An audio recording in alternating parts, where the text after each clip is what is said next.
And certainly from my perspective as an economist, I look at, if you were to make that change, the people who would win, in inverted commas, would be wealthier, packier people like me.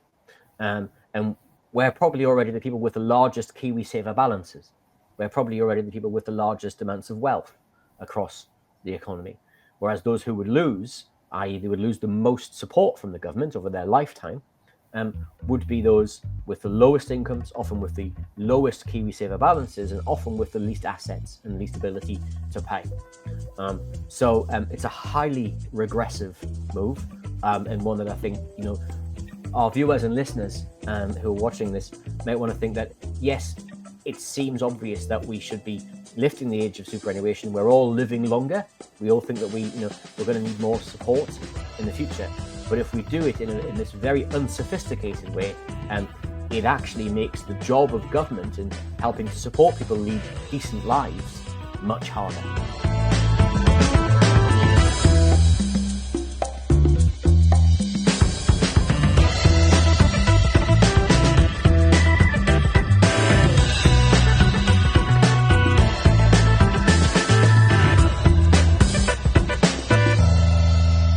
Kia ora koutou, and a warm welcome to episode 10 of Locked Out with Craig Rennie. By day, I'm the economist and director of policy for the New Zealand Council of Trade Unions. But by night, this podcast looks at the numbers in New Zealand and asks the hard questions so that you can too. If you like the analysis that you hear on the show and think that others would do, then recommend us to your friends or even your enemies. Also, give us a recommendation wherever you get your podcasts.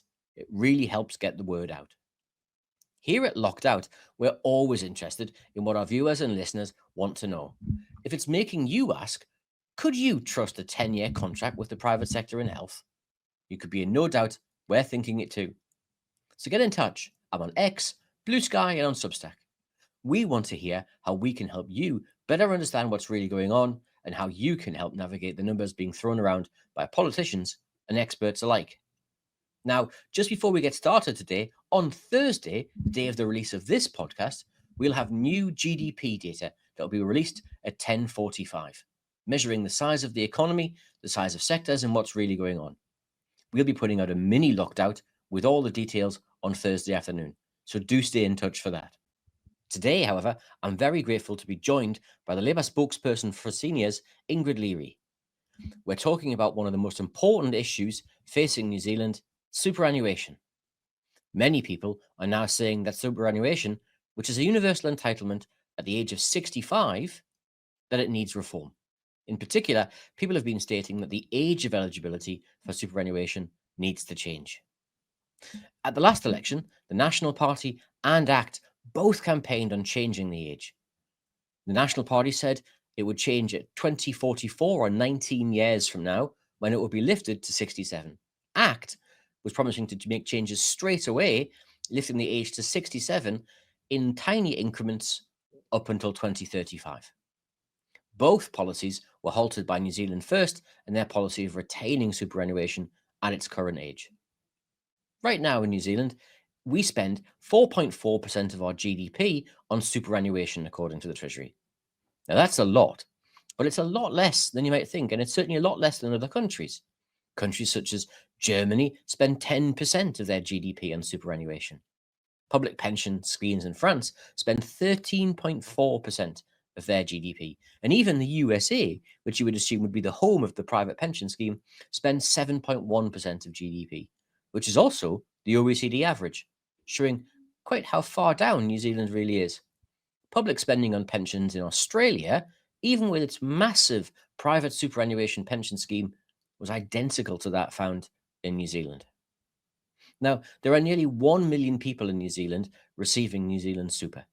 And like any other group that size, it's very diverse.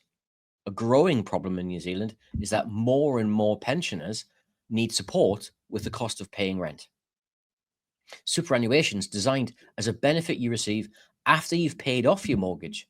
If you rent, it doesn't really work. Yet almost 50,000 pensioners are also receiving accommodation supplement to help cover the costs of their housing. We also know that many pensioners face difficulties paying rising heating bills. yet the government stopped counting the number of people who live in energy poverty. So what's a country to do? The amount we spend on super is due to rise from $23 billion now to $30 billion in 2029. That means we'll go from 53% of all spending on welfare being superannuation to just a little under 60%. But does that mean we need radical reform of the system, or just simply a gentle nudge? What kind of future do we want people to have in their later years? Let's talk with Ingrid now. We're joined here today by Ingrid Leary, who's the Labour Party spokesperson for seniors. I'm really pleased you could join us on the show today, Ingrid. Thank you so much for making the time. I know it's a really busy week with Scrutiny Week. But if I could start just by asking you really, sort of just in a really open sense, what are the challenges facing seniors in New Zealand, and the country in terms of superannuation? Well, I think what we have seen over the last few years is pensioner poverty. Certainly as an electorate MP, I have door knocked and come across pensioners who have stayed in bed because they cannot afford to have heating in their homes, and they choosing not to go into town or to do anything because it's just so cold, remembering we've got very cold temperatures down in Dunedin. So pensioner poverty is a real thing. There are challenges to access to support for housing in particular, really a big challenge for many of our seniors, and that's going to increase as we see fewer people moving into those senior years owning homes or having the accessible homes that they need. And we are seeing aged care challenges, and those are huge. We have a tsunami of need coming to us given the baby boomer population. The ability for people to live longer, which is a good thing. And so the question should really be asked, how do we enable people to have excellent lives rather than see it as a challenge? But there will need to be a whole workforce available. Currently, our workers are going off to Australia in droves. So we do see some challenges with the ageing population and the needs that they have. From my perspective, what super is really just like a social insurance policy for our seniors, because if you think about it, when we get to senior years and we're no longer necessarily productively earning, we are going to invariably have health issues. Often we will need to have support with housing, often we'll need support with transport and so on. And by the time you add all that up and try to target it, you may as well have a universal benefit based on the premise that seniors know best how to spend their money in a way that gives them the best possible lifestyle and dignity in their retirement. Now, around the world, it's perceived that many people will have, or many countries are facing rising costs in terms of superannuation, and that's very true in New Zealand. We've heard a lot of loose talk from politicians and from economists that essentially the costs of superannuation are completely unaffordable in New Zealand. And if we look at the first slide, what we can see is it is right that these figures come from the Treasury, and they look at the costs of superannuation as a percentage of GDP. Right now, it's about 4.9% in New Zealand, and if we take it down to its gross level, to its net level, so once we've taken the tax back that we get from seniors from their superannuation, it's a little bit less, it's a little bit over, just over 4%. Now, by the time we get to 2050, that's gone up by an enormous 1% of GDP. So it's going up, but it's not going up enormously in New Zealand. Certainly, it's not the challenge that some people are suggesting. So why do you think people are talking about superannuation as if it's such a financial challenge? Well, I think that it's problematic to look at any numbers without looking at what they are relative to. So 4% might sound like a lot, but what are other countries spending? And we can see that countries around the world are seeing the, I guess we call it the fiscal burden of superannuation increasing. But that's also good news when we consider that people are living longer, and that is part of the reason that this bill is going up. So I would like to see comparators compared to other sectors, how we're spending the money, but also to other countries that we compare ourselves to. because at the end of the day, every choice that we make about spending money is a choice, and we need to be looking at value for money across our lives and our sectors and making it based on those relativities, not just looking at raw numbers by themselves and trying to have an informed conversation that way. So it's part of that conversation that, you know, the current government's trying to, or has proposed having, certainly political parties like National and ACT have proposed, is that lifting the age of superannuation would somehow reduce that cost and would make it more affordable in the long run.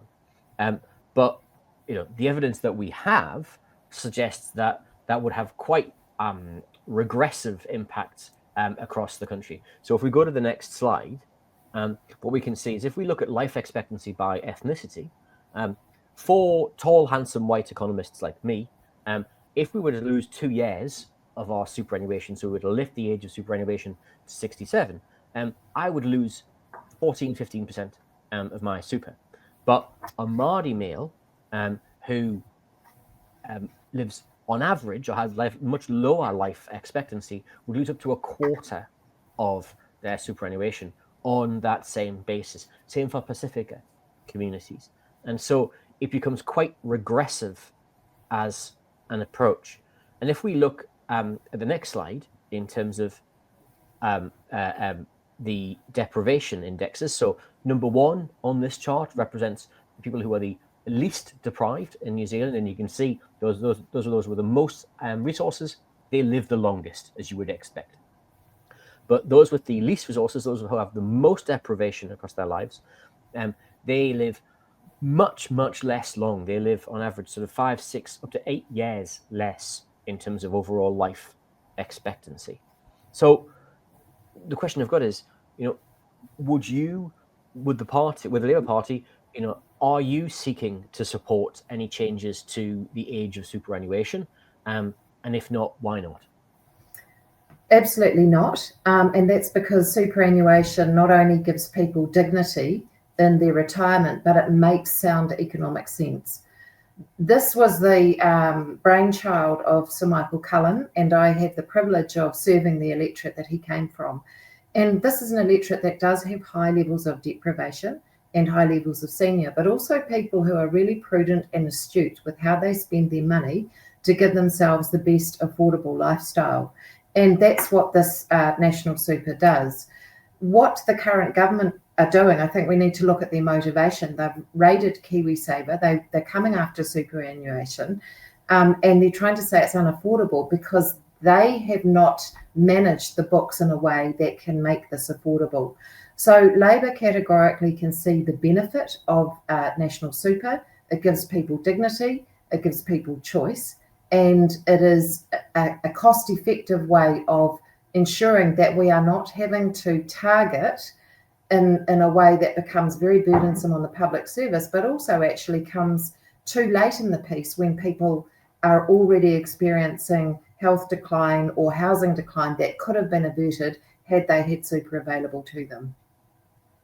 And certainly one of the things, you know, for the UK, for example, has moved towards 68 being the age of superannuation claims. In New Zealand, that would mean that we had forestry workers who were 68.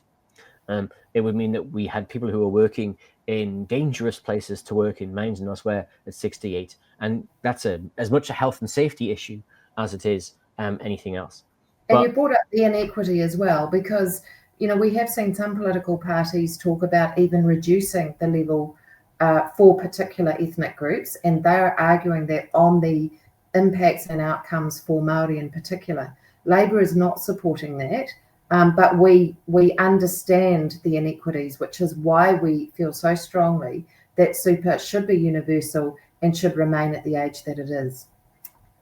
And certainly from my perspective as an economist, I look at, if you were to make that change, the people who would win, in inverted commas, would be wealthier, Pākehā, people like me. And we're probably already the people with the largest KiwiSaver balances. We're probably already the people with the largest amounts of wealth across the economy.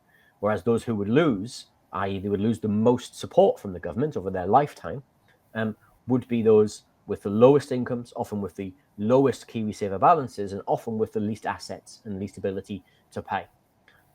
So it's a highly regressive move, and one that I think, our viewers and listeners who are watching this might want to think that, yes, it seems obvious that we should be lifting the age of superannuation. We're all living longer.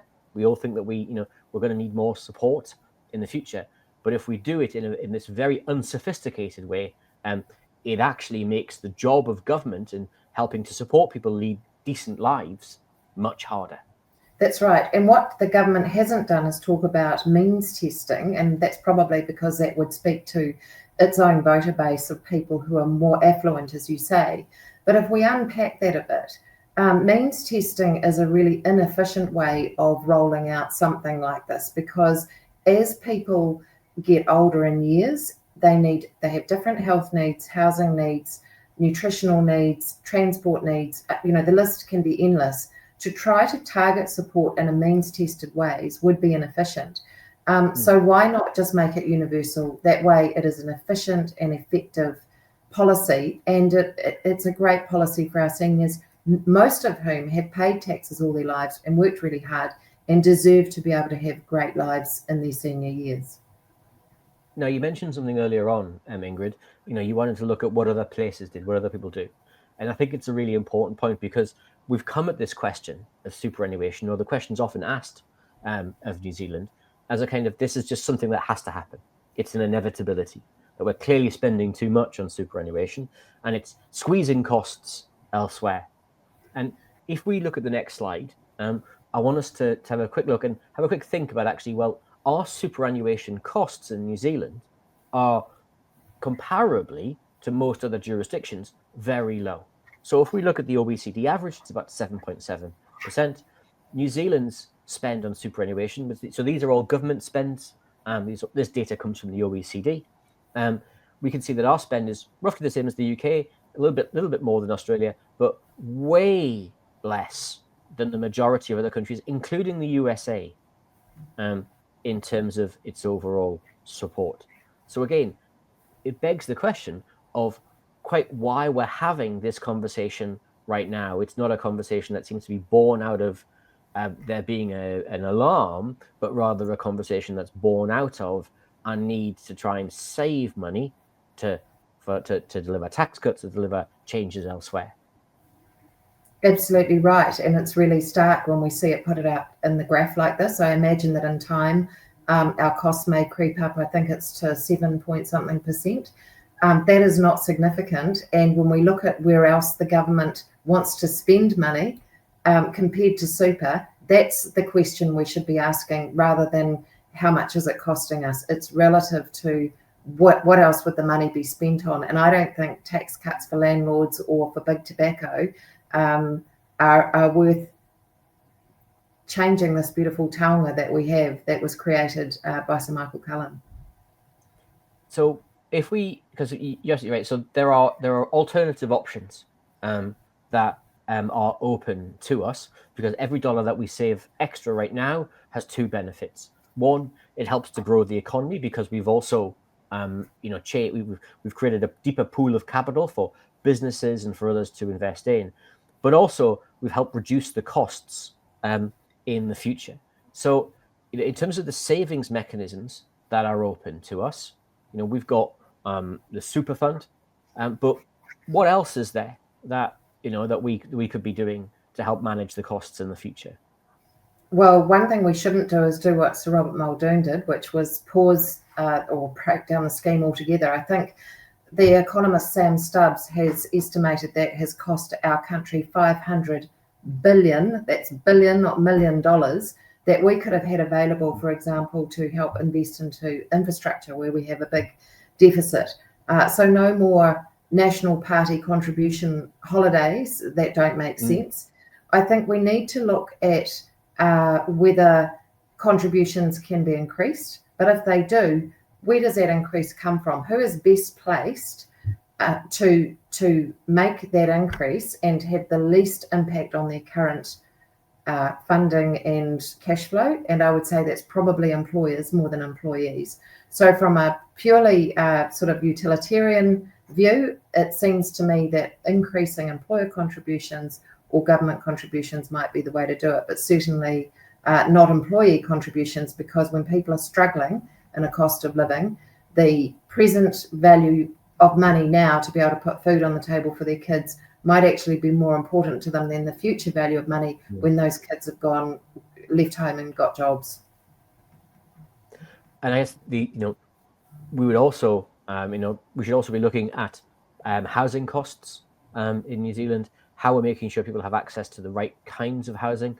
I've recently come from Australia, where one of the best things we learned was that actually the savings from keeping people in their own homes were enormous. And not only was a saving to the government, the dignity that it lent people to be able to age in place and age in their home was enormous in comparison to being forced into an aged care facility that they might not want to be in. So how can we deliver the right kinds of housing, which one means that we have more housing in New Zealand, which we desperately need, but two, we're helping to reduce the costs for elderly New Zealanders so that they're able to, to better manage the finances that they have, which means building more smaller units in New Zealand, and that's not something that we do well right now.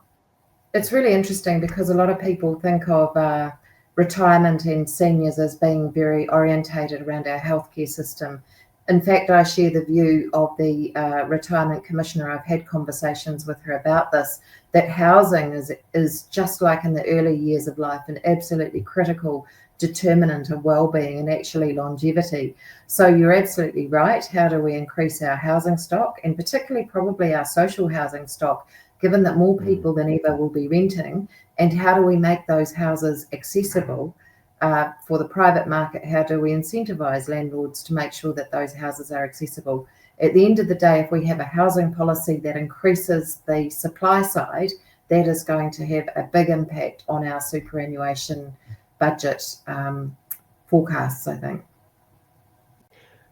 Thank you so much, Ingrid, for joining us. I know you're really busy with Scrutiny Week. Thank you so much for giving us your time. I'm sure this is an issue that we'll talk about again in the future, because it's not something that's going away.